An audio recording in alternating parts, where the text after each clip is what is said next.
Poemas medievais. A Catedral da Nossa Senhora de Paris, por Inventor do Vento.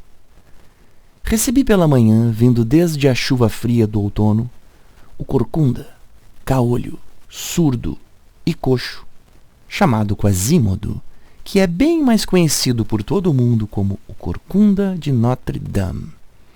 Ele primeiro me olhou no fundo dos olhos, depois me disse, furioso, enraivecido, enquanto eu apenas fervia água para um chimarrão para mim e um café preto para ele, que uma igreja medieval pegando fogo é coisa triste, mas que por ele todas as igrejas do mundo deveriam queimar. Eu já conheci os seus arroubos monstruosos, entre o grotesco e o sublime, mas mesmo assim fiquei bastante assustado com a sua fala violenta. Pedi-lhe então mais moderação, Quasímodo, porém, surdo como ele é, após tocar a vida inteira os sinos da Catedral Gótica da Nossa Senhora de Paris, erguida, contou-me, entre 1160 e 1280, Quasímodo simplesmente prosseguiu o seu pensamento selvagem. Ele não queria saber nem de suco de maracujá, nem de chá de camomila, para ficar mais calmo. As igrejas dos anos 2000, no seu Brasil verde e amarelo, me parecem muito com a minha igreja do século XV, ele falou. Em 1482, elas eram feias, toscas e pragmáticas como as igrejas do século XXI. Claro, o Corcunda se referia às questões políticas, porque quanto às questões de arquitetura, as igrejas da época medieval dele eram prédios que tinham muitos vitrais, muitas gárgulas em estátua, além dos pesados sinos, e tudo era grandioso. As igrejas eram mais bonitas na sua aparência durante a Idade Média porque não eram feitas de forma apressada como hoje em dia. Elas levavam décadas para subirem aos céus, e o poder estava quase que inteiramente com elas. Mas o Corcunda bradou, afirmando que os sacerdotes do século XXI não têm nenhum valor. Exatamente, não têm nenhum valor. Incluindo em francês também. Exactement. Como os sacerdotes medievais já não tinham. Tentei remendar, mas Quasímodo, não dá para generalizar. Eu vou à igreja e gosto do padre. Mas daí ele começou a contar a sua história. Dom Cláudio, o arcebispo que lhe adotou, sendo ele uma criança rejeitada pela feiura, pelas deformidades de nascença, era um homem rico e influente, mas que, apesar de lhe ter adotado, lhe maltratava como a um capacho, um autêntico servo, que bem lhe servia somente para cumprir as suas ordens de senhor. E assim, desde criança, o Corcunda tinha que limpar a igreja, vigiá-la, badalar os sinos, o escambau. Dom Cláudio também estava metido em política, em magia e alquimia, pois buscava sempre mais poder, mais fama e ainda mais riquezas. Isso que a família de Dom Cláudio, os Frollo, eram da elite de Paris. Mesmo assim, o seu irmão, um estudante universitário, virara um alcoólatra, um mulherengo e malandro, que vivia pedindo dinheiro ao arcebispo e os dois viviam brigados por causa disso. Quando Corcunda atravessava o seu momento mais tranquilo na vida, já adulto e acostumado a badalar os sinos como que por música, anunciando as suas missas, os nascimentos e as mortes em Paris, ele foi eleito pelo povo parisiense o Papa dos Loucos, o rei momo da cidade, num dos muitos carnavais que haviam na Idade Média Europeia. E foi na Noite de Reis, em 6 de janeiro de 1482, que aconteceu essa celebração carnavalesca. Ele foi escolhido, lógico, pela sua feiura única.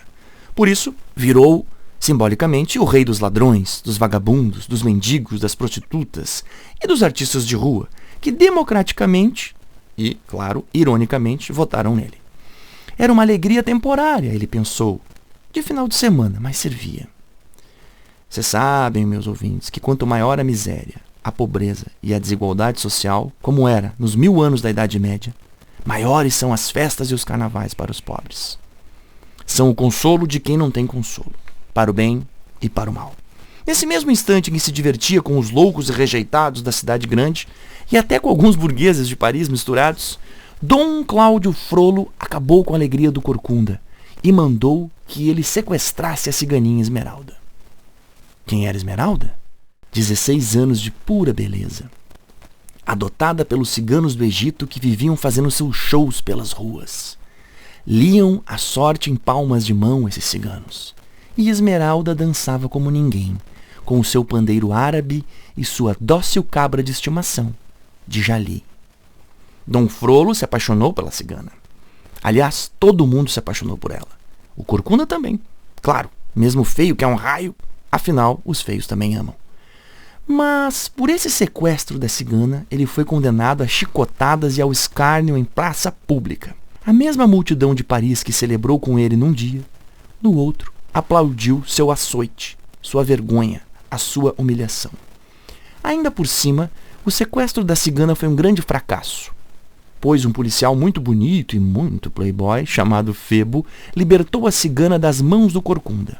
Ele, o polícia, foi quem virou o herói. Virou até namorado da cigana, mas não estava nem aí para ela. Não deixou de sair com as outras. Era assanhado esse Febo. Nunca deixou de beber porres 1000 nas cantinas e tabernas. Acabou esfaqueado pelo próprio Dom Frollo, mordido de ciúmes. Frollo habilmente e rapidamente jogou a culpa em Esmeralda, já que o tamanho do amor do povo pelas danças sensuais da morena, seu carisma, seu talento absurdos, era proporcional ao medo e à inveja que muitos sentiam dela. Somente com bruxaria e com outros feitiços demoníacos para uma mulher ser tão linda, conquistando o coração de tantos homens importantes, ilustres de Paris. Diziam assim os fofoqueiros sempre de plantão. Esmeralda foi presa e condenada à forca, após lhe torturarem, fazendo-a admitir crimes que nunca cometeu. E acabou enforcada. Não houve herói nem salvação, meus amigos. Leiam lá, no livro original. Esta história está escrita desde 1831.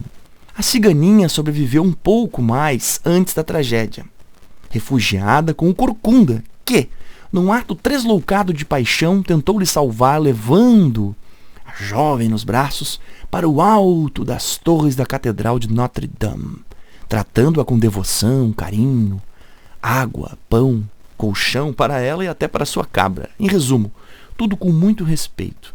Vale lembrar que foi a cigana Esmeralda a única pessoa que, na praça pública, enquanto todos riam e aplaudiam, foi ela quem alcançou água quando o Corcunda suplicou de sede, destruído pelo suplício da roda e pelos chicotes do rei. A mulher que ele havia tentado sequestrar, por exigência do arcebispo Cláudio, era a única e a mesma que saciou a sua sede enquanto era humilhado diante da cidade inteira. Esmeralda morreu achando que Febo é que iria lhe salvar, que um dia o soldado lhe amaria como ela lhe amava.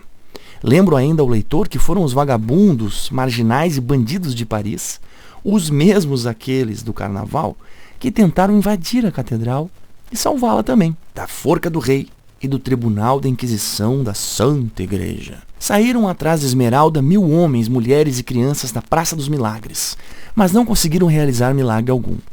Até o Corcunda lutou contra eles, porque no meio dessa confusão, o apaixonado, aliás, cego já por sua paixão irracional, não conseguia mais entender quem estava de qual lado na luta.